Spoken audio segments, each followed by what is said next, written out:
Right, my far left is Lieutenant Jim Amrich, who's been one of the leads on this case. Obviously, we've had numerous people involved. About an hour ago, we took a second individual into custody, Curtis Wayne Wright, also out of state in Missouri, charged with second-degree murder in this case, obviously, that's unfolding that we've been talking about. Again, I think you've seen it to an extent. We've watched it as a community. The community was paralyzed by this crime.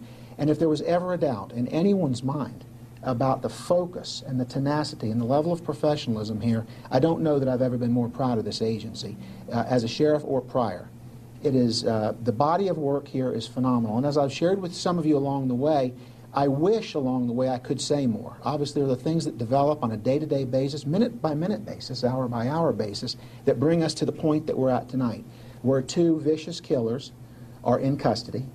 Out of state, mind you. Imagine the logistics of coordinating all this. And again, thanks to our partners with the Federal Bureau helping us in those areas and other jurisdictions.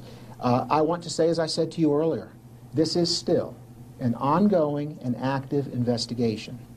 And again, without being too repetitive here or sounding I'm scolding anybody, I would just urge some caution. Perhaps I would ask you to suggest to yourself, what if it was one of my loved ones and this case was being investigated? You know, would I want a bunch of people running around half-baked, potentially interrupting things and interfering with things? And I'm going to address that at a later time in a very, very aggressive and professional manner. But I'll tell you this.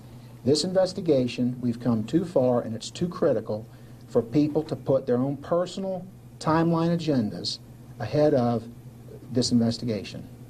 So it's not a threat, it's not a warning, it's just a suggestion that if this agency was investigating the death of one of your loved ones, would you want people half-baked running around in the middle of it? I think not. I can assure you that nobody here in this room has helped us. And that's, again, an issue that's going to be addressed another time. But again, back to Curtis Wayne Wright. He'll be lodged. He'll eventually come back to Lee County to face this crime and justice, as will his accomplice, Jimmy Rogers. And this case will be ongoing. It's ongoing literally as I speak right now.